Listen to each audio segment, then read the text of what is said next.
পৃথিৱীৰ ভিতৰত সকলো মানুহে কৰা এটা ডাঙৰ ভুলৰ কথা ক'বলৈ গৈ আছো যে যিটো কাৰণে মানুহে ষ্টেপ বাই ষ্টেপত ঠেকা খায়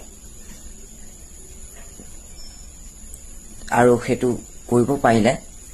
মানুহে ষ্টেপ বাই ষ্টেপ আগুৱাই যোৱাত কি হয় সহায় হয় তো এই ডাঙৰ ভুলটো হৈছে যে সকলোৱে মানুহ ৰেকগনাইজ কৰিব নাজানে যিটো কাৰণে মানুহে যিকোনো মানুহ এটা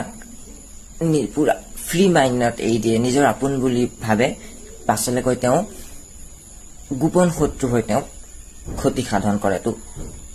আমাৰ এক নম্বৰ ভুলটো হৈছে মানুহৰ যে মানুহ ৰেকগনাইজ কৰিব নাজানে কয় নহয় it is difficult to recognise people মানুহ চিনি পোৱাটো বৰ টান গতিকে আমাৰ এক নম্বৰটোৱে হৈছে যে মানুহ চিনি পাবলৈ আমি চেষ্টা কৰিব লাগে মানুহৰ লগত ফ্ৰী হ'ব লাগে যাতে